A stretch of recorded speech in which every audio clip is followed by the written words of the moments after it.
Bonjour à tous.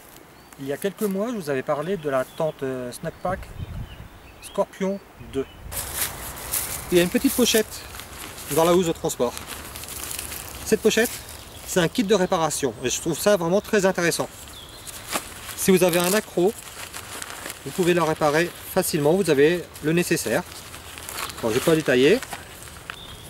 Vous avez un petit peu de corde, un morceau pour réparer un tube et de quoi réparer la tente. Et je trouve ça vraiment très intelligent. Il n'y a pas beaucoup de tentes qui proposent un kit de réparation intégré.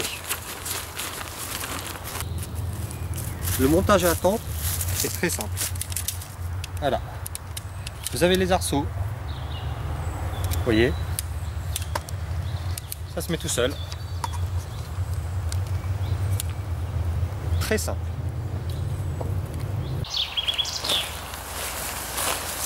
La matière est très intéressante parce qu'elle est retardante aux flammes, donc elle n'est pas ignifuge, elle retarde les flammes.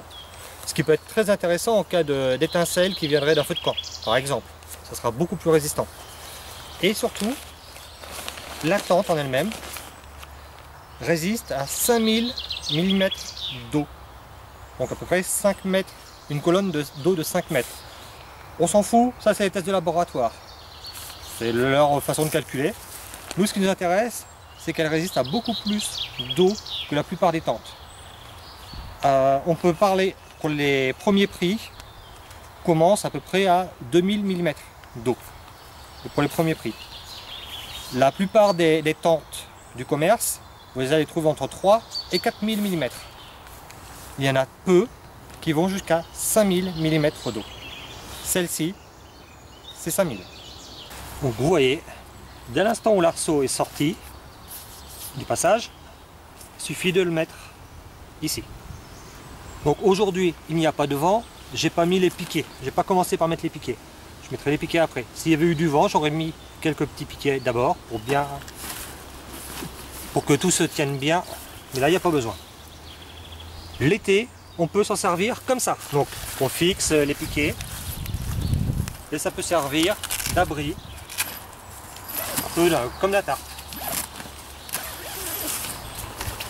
Vous voyez l'espace intérieur? Ça pourrait servir juste comme ça. Sinon, il suffit de mettre maintenant à l'intérieur. À noter, la tente, c'est pas une tente dôme. C'est une tente, ce qu'on appelle maintenant géodésique. Donc une tente dôme a deux arceaux qui se croisent en haut, au milieu, et qui vont faire les 4 angles. Ici, vous avez 3 arceaux qui se croisent à 1, 2, 3 endroits. Cela assure une meilleure stabilité et une meilleure tenue au vent. Maintenant que la tente est montée comme ça, moi je préfère la monter comme ça. Je trouve que c'est plus pratique. Si j'ai besoin de tirer dessus, maintenant je mets les piquets. S'il y avait eu du vent, j'aurais mis les piquets d'abord. Et maintenant, dans cette tente là, on fixe l'intérieur après, et c'est simple. Il suffit d'accrocher avec ceci et cela. Vous mettez d'abord le fond et vous revenez. Et il suffit d'accrocher.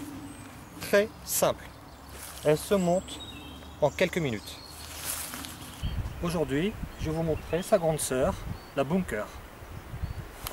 Tout comme la Scorpion 2, elle résiste à beaucoup de pluie, beaucoup de vent. Elle est conçue pour se tenir au vent. Elle a des cordons qui lui permettent de s'arrimer au sol. Là, je ne les ai pas mis parce que franchement, il n'y a pas de vent. Mais surtout, elle est conçue pour 3 personnes ou alors 2 personnes avec les bagages. On la regarde d'un peu plus près. Donc voilà le Bunker. Vous voyez, elle a une forme très épurée. On dirait même plus épurée que la Scorpion 2. Et surtout, elle a beaucoup plus de place. On peut largement rentrer.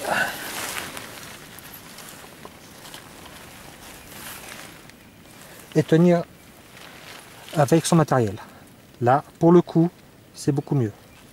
Je trouvais la Scorpion 2 très bien, mais trop étroite. En tout cas pour 2 personnes.